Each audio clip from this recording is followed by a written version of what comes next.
नमस्कार दोस्तों, मैं राहुल तिवारी एक बार फिर लेके आया हूँ आपका राहुल एट बिजनेस अड्डा में एक नई कंपनी जिसका नाम है टाटा मोटर्स।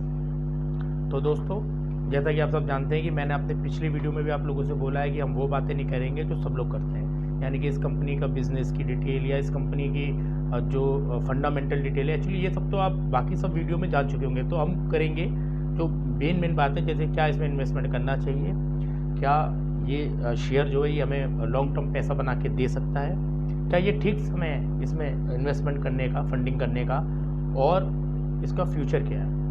इससे पहले मैं आप लोगों को एक बात क्लियर कट बता देना चाहता हूँ कि मैं कोई सेबी के द्वारा रजिस्टर्ड एडवाइज़र नहीं हूँ और ना ही मैं आपको किसी इक्विटी में निवेश करने की सलाह दे रहा हूँ। अगर आपको कहीं पे निवेश करना है तो इसके लिए आप सेबी के द्वारा रजिस्टर्ड एडवाइज़र या अपने कोई फाइनेंशियल एडवाइज़र से सलाह लीजिए, उसके बाद ही निवेश करिए। हम केवल शिक्षा उपरांतों के उद्देश्य से ही इस वीडियो को बना रहे हैं और आपको कुछ फाइनेंशियल जानकारियाँ दे रहे हैं जिसका लाभ आप अपने इन्वेस्टमेंट में कर सकते हैं। तो दोस्तों, टाटा मोटर्स जैसा आप लोग जानते हैं कि भारत के नहीं दुनिया की कई देशों में काम करने वाली एक बेहतरीन कंपनी है और जिसका मार्केट कैप भी अगर आप देखते हैं तो अगर आप इसका मार्केट कैप देखते हैं तो वो 1,92,317 करोड़ है। अगर प्रमोटर होल्डिंग्स की बात की जाए, जो मेरा मनपसंदीदा सब्जेक्ट है, मैं आपसे पहले भी कह चुका हूँ कि मैं कंपनी की प्रमोटर होल्डिंग्स को बहुत पसंद करता हूँ, खासकर जिस कंपनी में प्रमोटर की होल्डिंग्स ज़्यादा हो। पर यहाँ पे एक शर्त है कि वो गिरवी ना रखी गई हो, यानी कि प्लेज ना हो, इंडिपेंडेंट हो। जैसे कि टाटा मोटर्स में प्रमोटर के पास 19.37% है, एफआई के पास 39.24% है, डीआई के पास 27.73% है, पब्लिक के पास 9.8% है और आदर के पास 3.85% है। और अगर इसके बिजनेस की बात करते हैं शॉर्ट टर्म में, तो ईवी में तो ये नंबर 1 है, क्योंकि ईवी तो भारत में स्टार्ट हो रहा है और ये तो सेमीकंडक्टर के बारे में भी टाटा मोटर्स आगे आ चुका है और डिफेंस के लिए तो ये सारे वाहन बनाते ही है टाटा मोटर्स। उसके अलावा कमर्शियल वाहन बनाते हैं, प्राइवेट वाहन बनाते हैं और एक बहुत बड़ा सेगमेंट है जो टाटा मोटर्स के पास है, जिसमें जैगवार भी एक पार्ट है। तो कम शब्दों में हमने इनके बिजनेस की बात की। अब आते हैं, ये कई कंट्रीज़ में काम करते हैं, जैसे कि आपको पता है यूनाइटेड किंगडम में, दक्षिण कोरिया में, थाईलैंड में, स्पेन में, दक्षिण अफ्रीका में, तुर्की में, इंडोनेशिया में और पूर्वी यूरोप में। ऐसे कई कंट्रीज़ हैं जहाँ पे टाटा मोटर्स का जो बिज़नेस है वो फैला हुआ है। अब बात करते हैं कि क्या हमें इसमें इन्वेस्टमेंट करना चाहिए। तो देखिए, टाटा मोटर्स का जो शेयर है, इसने कई बार अपने निवेशकों को थोड़ा उदासीन किया है कि एक्चुअली में इसकी रैली आती है तो लोग बड़ी उम्मीद लगाते हैं कि अभी इतना जाएगा, 2000 जाएगा, लेकिन शायद उतना नहीं जा पाता, जिससे लोग निराश हो जाते हैं। लेकिन मेरा शुरू से ही इस पर विश्वास था। मैंने गलती की थी जब मेरे पास इसकी अच्छी खासी क्वांटिटी थी और वो मैंने करीब 300 के हेरफेर में खरीदी थी।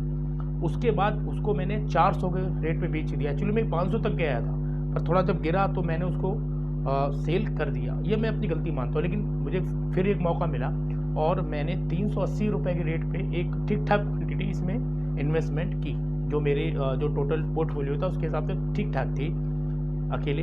वो मैंने इन्वेस्टमेंट की और वो मेरा फैसला ठीक निकला। तो जैसा कि मैं आप लोगों को बता चुका हूँ कि मैं अपना इन्वेस्टमेंट भी आपसे शेयर करूँगा, ताकि आपको ये ना लगे कि यार ये खुद क्या कह रहे हैं और इनके पास खुद भी कुछ है कि नहीं। इसलिए मैंने अपने पिछले भी कई वीडियो में अपना इन्वेस्टमेंट आपसे शेयर किया। आप चाहे तो लिंक पे जाके उन वीडियो को देख सकते हैं और उसमें आप ये पता लगा सकते हैं कि मेरा उन कंपनियों में भी क्या इन्वेस्टमेंट था, मैं कितने प्रॉफिट में था।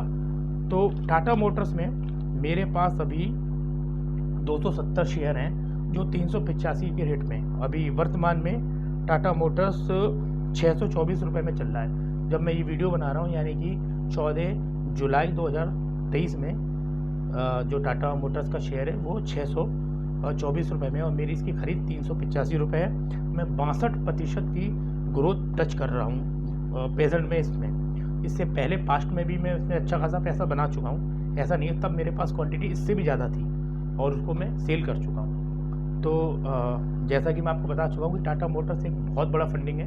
अगर इसमें कुछ मार्केट अभी इसके शेयर गिरता है और आपको लगता है कि आप पोजीशन ले सकते हो, तो लॉन्ग टर्म के हिसाब से बिना सोचे समझे आप टाटा मोटर्स में एक पोजीशन ले सकते हो, क्योंकि टाटा मोटर्स आज नहीं तो कल लॉन्ग टर्म में एक सबसे बड़ी बात है एक विश्वास। देखिए, प्रमोटर पे मैं बड़ा फैद करता हूँ। प्रमोटर अगर विश्वसनीय है ऐसे लोग जिन पे आप अपना पैसा लगा सकते हो या आपको लगता है कि नहीं यार ठीक है, ये अपने नाम को नहीं ख़राब होने देंगे, तो लॉन्ग टर्म के हिसाब से टाटा मोटर्स का कोई जवाब नहीं है।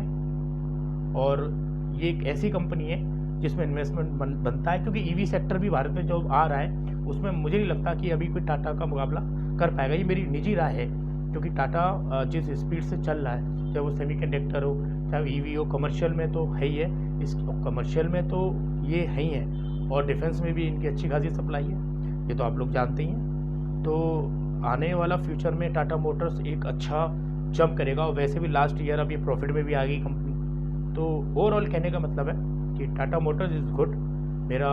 मुझे भी मौका मिला तो मैं भी इसमें अपना इन्वेस्टमेंट बढ़ाना चाहूँगा, और बिल्कुल, क्योंकि मेरी एक्चुअली मैं टाटा की कई कंपनियों में अपना इन्वेस्टमेंट करता हूँ, और समय आने पे मैं बाकी कंपनियों के भी बारे में आपको बताऊँगा, उसमें मेरा क्या परसेंटेज है और मैं कितने प्रॉफिट में हूँ, ये भी आपसे शेयर करूँगा। तो इसी के साथ दोस्तों, कम शब्दों में इस वीडियो को यहीं पे इसका एंड करते हैं, और फिर मिलेंगे एक नई कंपनी के साथ, एक नई वीडियो के साथ। तो जब तक अगर आपको वीडियो पसंद आया तो इसको सब्सक्राइब कीजिए, लाइक कीजिए, और बेल आइकन को ऑन कीजिए।